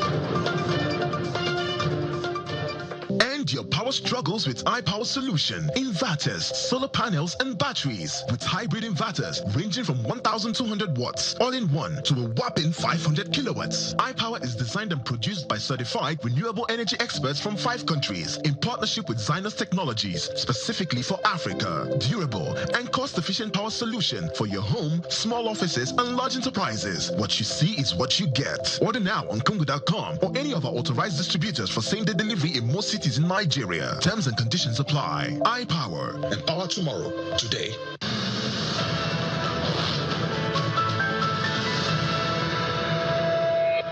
Welcome back to Watching Business Morning on Sunrise Daily. I'm talking about food security. Of course, that matter is still on the table, but a little bit of good news. If you haven't, you should have noticed by now, the price of some perishables, well, top on the list, tomatoes and pepper, have reduced, I think, about 50% or so. So perhaps you want to stock up. Unfortunately, we do not have a very robust or developed storage and preservation system in the country. So it's harvest season, the prices drop, and everybody rushes into it. But for how long can you keep tomatoes and pepper? That's why they're called perishables, you know. And then before you know it, the harvest season or the impact of the harvest season reduces, and then the prices skyrocket again. But I guess let's just make the most of what we have for now. Head to the market, do a lot of tomatoes and pepper. All those vitamins you were able to get before now, perhaps it's a time to pack it into your system. Give the children a lot of it, stock the freezer and all that. And let's hope that we can build a good storage system that will take us through different seasons. You know, that's part of the problem we have for food security.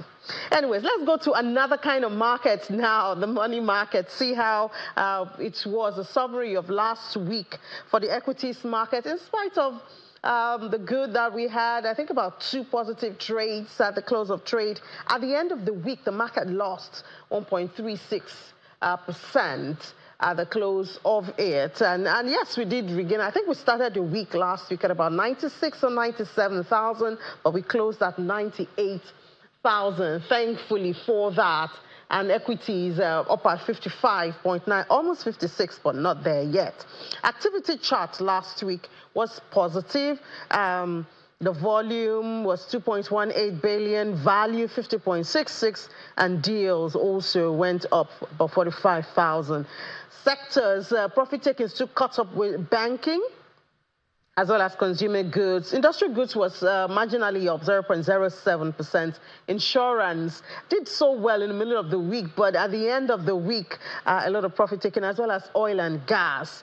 Top gainers for last week, O&O, RT Briscoe, Japo Gold. You can see oil and gas topping that chart, especially O&O. They got a lot of it. Eternal oil has been kind of quiet for some time now. Top losers were Champion Breweries, Boa Cement, and University Press. And then the unlisted market last week also was in the negative. The negative sentiment, I think, spread right there at 0.93%. The all-share index dropped. And the market cap was about 2 trillion naira, closed at about 2 trillion naira. The activity chart wasn't so good. But anyways, we'll have fresh numbers, intraday numbers at 1 p.m. We have a longer time at 1 p.m. during Business Incorporated. So join myself and Anita Edet. We'll take you around the world of business in 55 minutes. For now, let's head back to the Sunrise Daily Studios.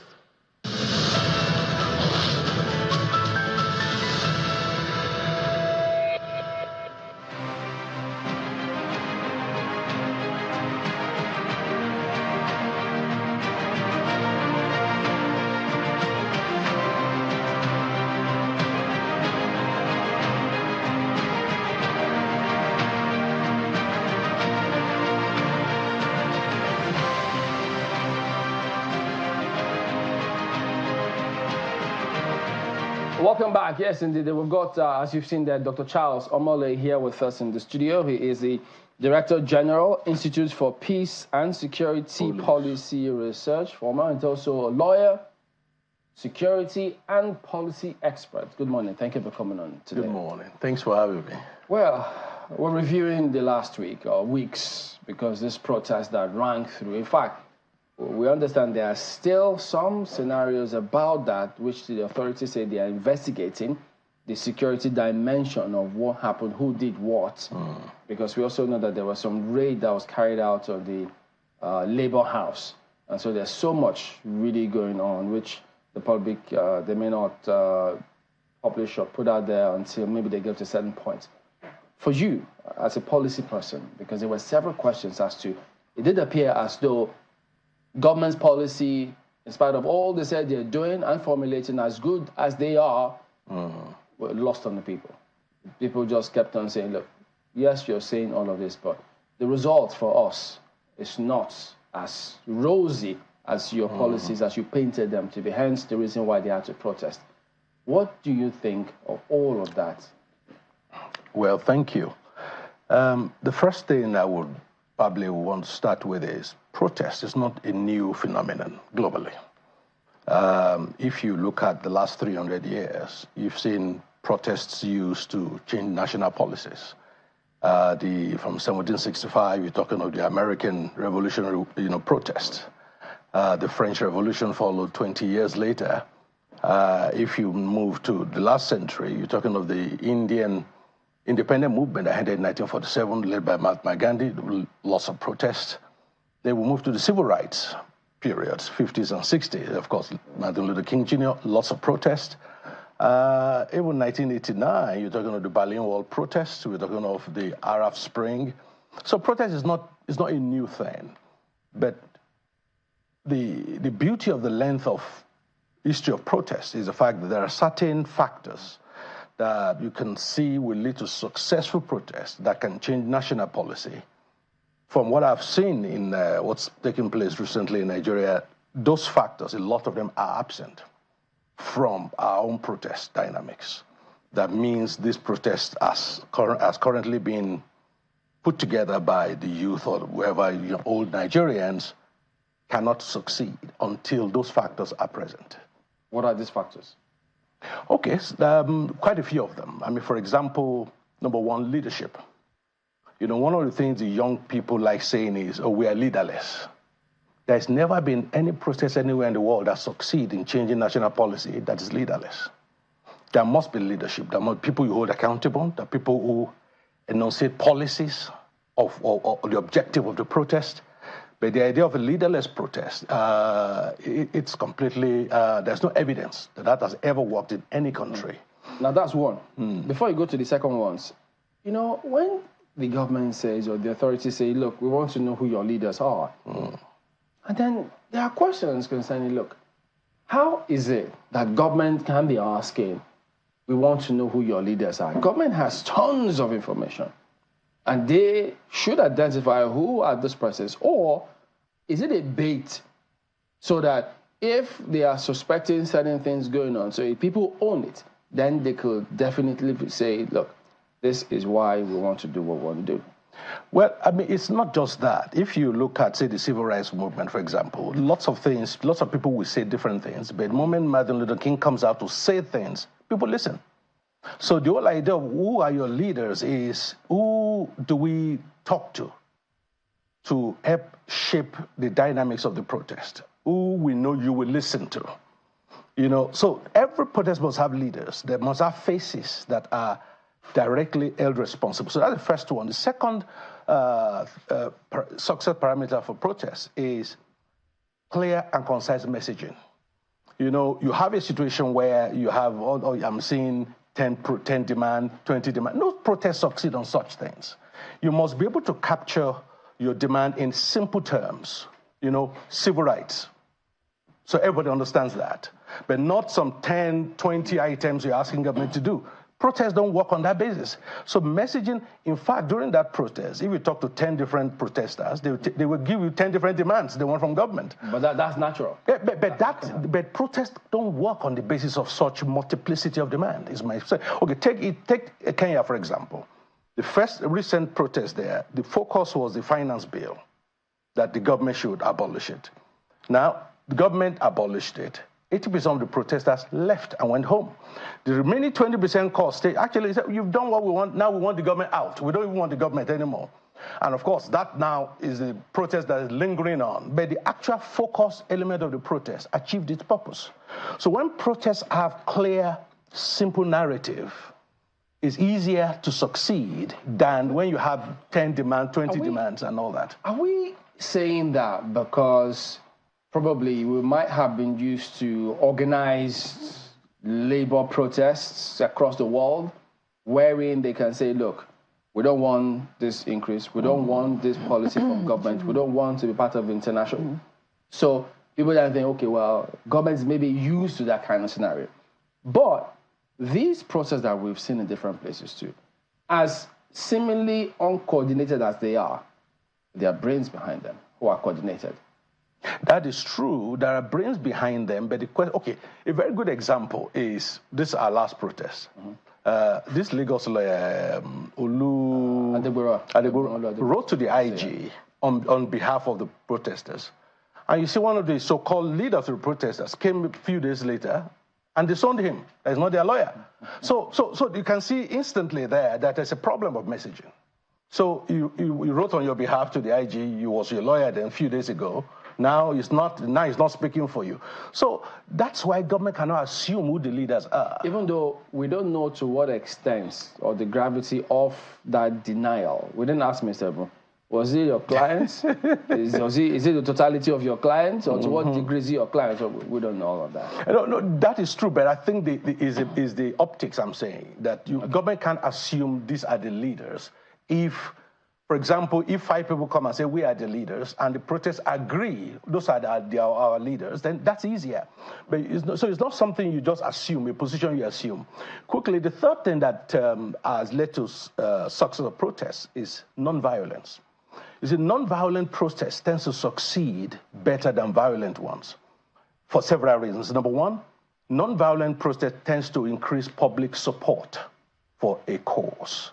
Number two, nonviolent protest tends to sort of curtail the excesses of government response, so to speak. If people are sitting by the roadside protesting, for example, it's very hard for a government to say, I'll go there and start shooting them, for example. So nonviolent, we saw it during the civil rights movement, where even lots of whites started supporting the civil rights because of the nonviolent nature. So once... Any Nigerian example? Well, I'm not quite sure. I'm not quite sure. I mean, then of course, the other factor is media coverage. Media coverage, of course, play a role in the perception of the process. You see, the thing about protests is this. If 5,000 people in the street of Abuja today making a demand on government, question, how do we know that their demand actually represents the wishes of majority of Nigerians? Because the challenge here is that protests can be used to enforce the tyranny of the minority. The majority may actually be opposed to that demand, but they're not as vocal. So it's important, therefore, that the media coverage helps to democratize the information or the demands, so to speak, of the protest. And so that's another factor, And then, of course, you have popular support. Once a protest has popular support, it succeeds better. Now, this is the key. How a protest is conducted can affect whether it gains popular support or not. There have been history of protests in the past where the support was small to start with, but as it went on, just like the civil rights movement, support grew. Why? Because it was conducted in a way most people liked. Even those who are not fully civil rights activists felt, well, they are not doing any harm, there's nothing wrong, so why not support it?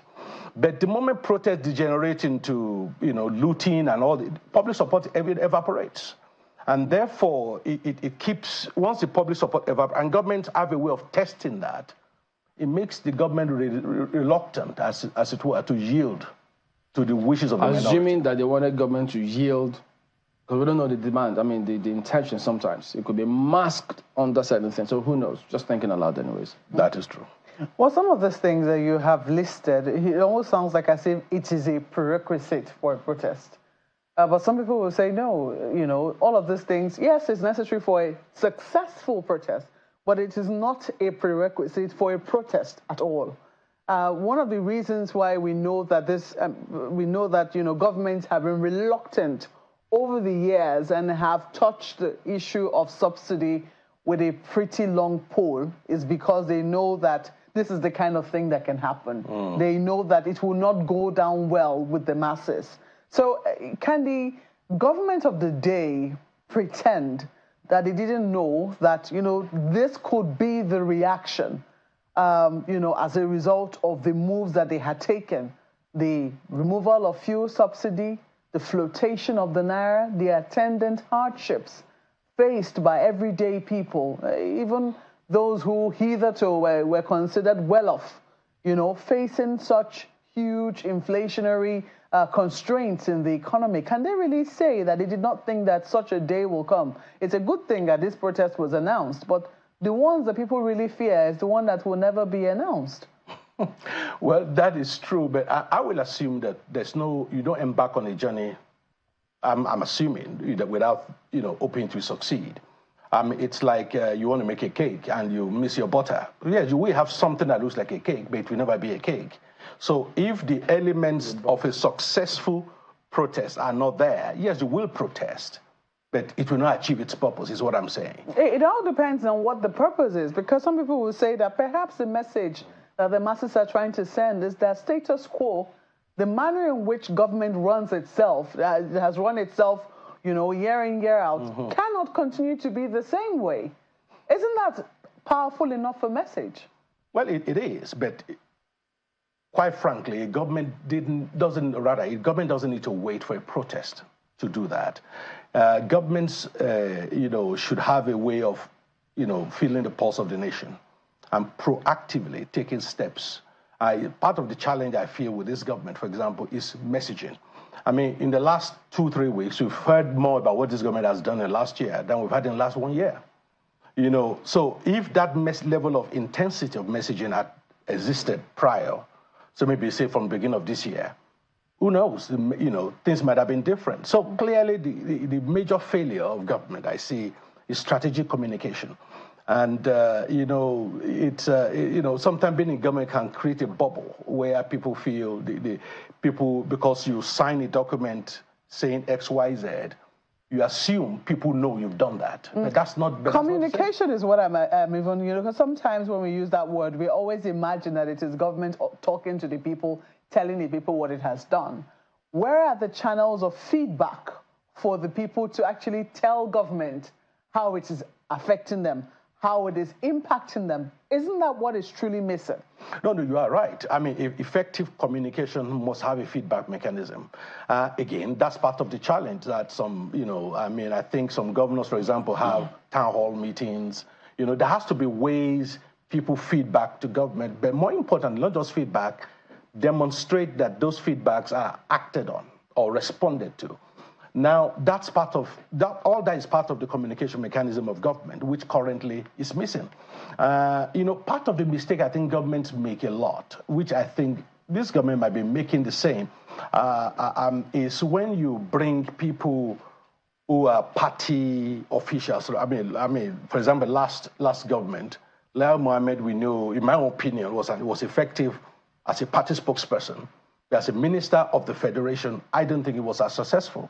Because when you're in government, you are no longer speaking to your party members. You are speaking to those that voted for you. You are speaking to those that did not vote for you, and for those that didn't vote at all. So your style of communication has to change from the tribal, partisan, feel. And a lot of that is what's coming out of government communication these days.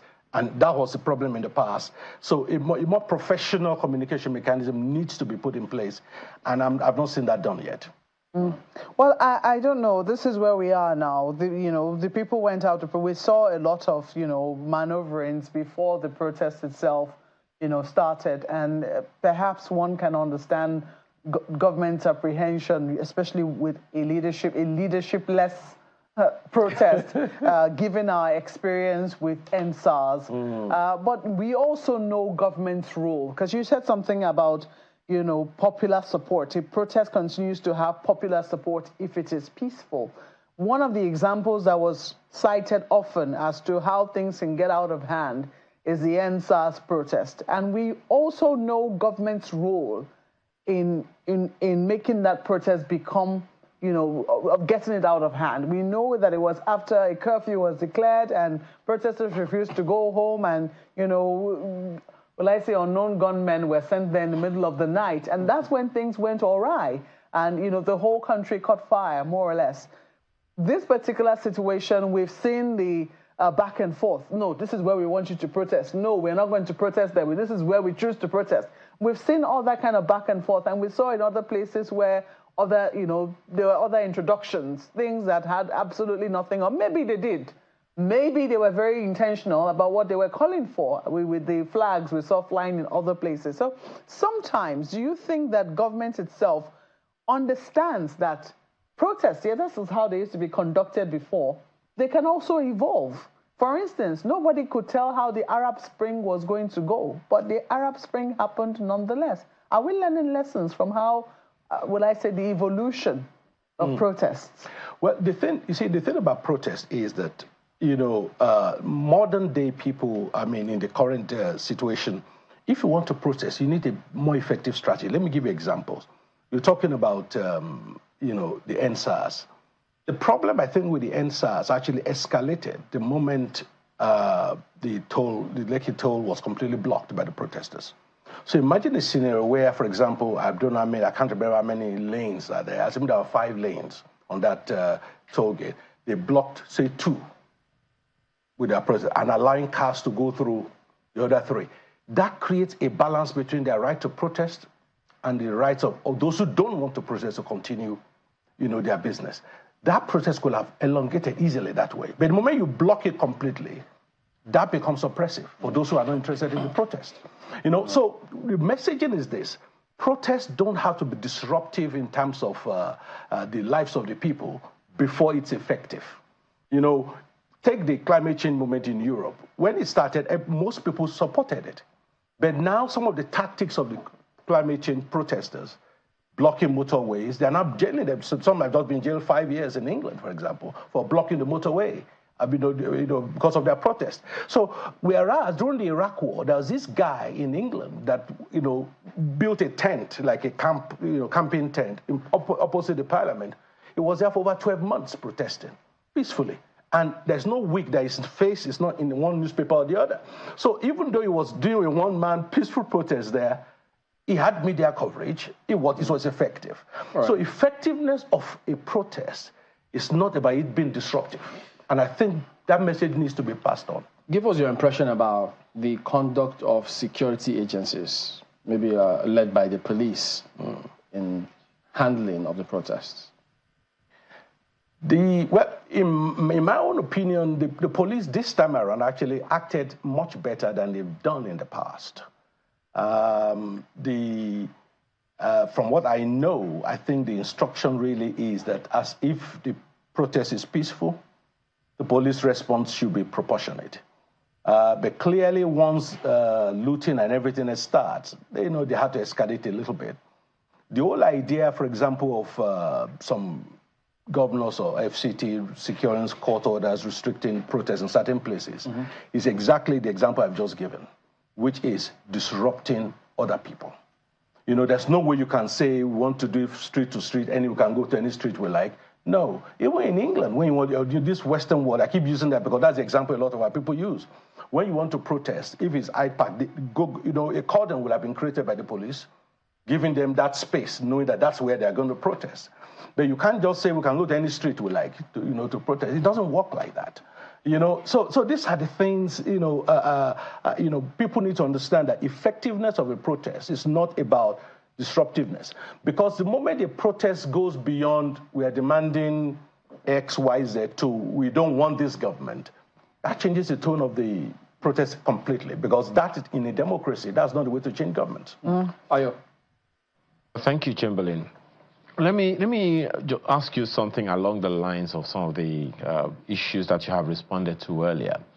Do you think if we had an elite consensus in the various geopolitical zones of the country, elite consensus that actually supports good governance over time, not just among those people who are in the ruling class, as we say, but generally, do you think we'll still have the same kind of issues that we have, that kind of protest would have gone on the way it went? Well, I'm not quite sure what we mean by elite consensus. It depends on what their consensus is on. I mean, others will say there is elite consensus in this country to make certain things not to work. So it depends on what. But I think what you are trying to say is that if there's an element of uniformity or agreement across the different geopolitical zones, things might be different. Well, we could see from the protest, for example, that certain zones, there was no protest at all. So clearly, what the so-called opinion leaders in communities, their views, I think, will always affect how the people in their locality respond to things. But I'm not quite sure what elite consensus you specifically have in mind. You have actually spoken to it. So if there was that consensus in some pockets of the country and that same thing doesn't happen in other areas, I guess it begs the question whether or not there is an elite consensus of national scale where those who know what should happen actually agree that it should happen and in a particular way. For instance, almost every presidential contender or candidate in the run-up to the presidential election, agreed that the fuel subsidy, for instance, has to go. What we didn't discuss with them is the mode, is the timing and everything. And even the issue of the fuel subsidy being removed has been a long time coming, more than 10 years already. So in terms, when I'm talking about the elite consensus, whether or not there is an agreement that, okay, this needs to happen, it's going to be painful for this long, and we, the elite, have to give up this and that, and then there's a national consensus, sort of, that, guys, this is the way we have to go, and these are the things that's likely to happen, which will have to bear for a while. Okay, I understand your question clearer. Now, the thing is, I think that is a failure of strategy by the government. I mean, for example, a different messaging could have gone out before the subsidy removal took place, and the government could have said, okay, on the part of the people, this is probably what we are demanding of you, this will be the impact. On the part of the government, this is what we will do as government to show that, we are all in this together. So the messaging could have been different, but that didn't happen. And of course, the optics also of government has not helped, where people are struggling in many respects, and it appears as though government is just going business as usual. So messaging on part of, the key thing about that optics is this: it's not that it will really save a whole lot of money. Some of these things are emotional in nature. So, I mean, government cutting certain things here and there might not even, have a tangible financial impact on the economy. But at least in terms of messaging, it's like all the senators or all the House of Reps and all the ministers say they are cutting their pay by 50%, for example. That would say a very small amount in terms of monetary term, but in terms of messaging, that's powerful. So that, I think, is what the government could have done to create that messaging that we are all in this together, we are taking the hit, you are taking the hit, and this is a grand vision of where we're heading to as a country. That messaging did not exist, and I think that is a real problem. Well, leading to the question of communication, well, propaganda, you cited that earlier. Propaganda is a form of communication, but its purposes have to be very clear. Maybe it is not something that a government should be using or should use where and when necessary.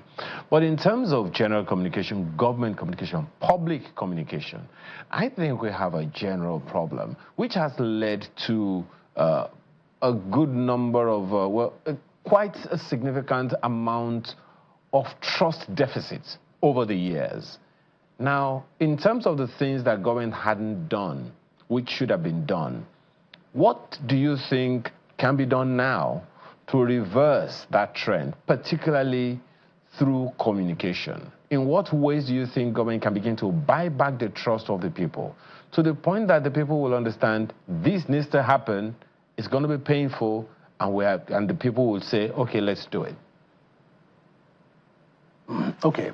Now, in terms of communication, the number one and the chief communicator of any government in the world is the commander-in-chief. And the reason why that is the case, I mean, you have in the United Kingdom, again, an example, you have things like Prime Minister questions time every week. You know, we have sit-down interview with presidents all the time. The reason is this. If a minister comes to say X, and we've seen that happen in several, governments in Nigeria in the past, where one minister will say one thing, another minister will say slightly different thing, or the opposite. But when the president says it, it's more believable. People feel, okay, the buck stops with him. If he says this is what's happening, then that's what's happening. It doesn't, the same impact doesn't come from, say, a minister saying that same thing. So one of the key things that the government might want to consider is some form of, even just monthly, some form of sit-down interview with the president, where he will be able to look at Nigerians and say, these are the things I'm doing. These are the things I want done. You know, in such a way that once he says it, it has a more powerful impact in terms of believability than other people in government saying it. And we see people in government contradicting themselves all the time. So that's number one. The commander-in-chief has to communicate better. Then secondly, I think the government need to create what I call talking points, more effective talking points. So if you are a minister or spokesperson for any particular ministry, there has to be, it could be weekly, it could be monthly talking points, so that there is a bit of consistency in messaging. I mean, for example, a very clear example I can give right now, look at the protests going on in the United Kingdom, for example. If you see the response of practically every Labour party politician or member in government, they largely be saying the same thing. So there have been discipline of messaging in that sense. For example, in that messaging, they've completely not addressed the issue of immigration as being a factor in the protest. But we know that's a factor, but they don't want to address it yet. So everybody speaking on behalf of government, speaking along the same narrow path. So there has to be that consistency of that clear discipline of messaging. And, like we say in terms of the pedagogy of teaching, once you repeat the same thing over and over again, it sinks in better than you hearing different things. So there has to be consistency across government in terms of communication. It has to be done more frequently. And of course, talking about building trust, part of the communication has to be, we said we would do this, here it is, we have done it. Right. We said we would do this, here it is, we have done That's a conditional cause. You said we'll do this, we've done. But if we've not done, we said we'll do, but we've not done, we're coming. Exactly. So it will be incomplete at that point. But thank you for coming on. Dr. Charles Omole is a lawyer, security, and policy expert. Thank you for coming on this morning. Thank you very much. Thanks for having me. Well, we see your message, Dr. Enahena. He says, no government, whether civilian or military, is capable to win lordship over a people who are more tenacious yet lovely, intransigent yet intelligent, obstinate yet undaunted in the face of adversity, obdurate yet goal-getters. This government is toiling with people already on the brink. They are hungry, angry, and impoverished with 34.2% inflation rates, he says. All right. Well, thank you all for your messages. We can't take any more. We'll see you tomorrow. I'm Train Balloon, so have yourselves a very good day. Thank you for watching. I'm Maupe Ogun Yusuf. Have a productive week. I'm Ayo Makinde.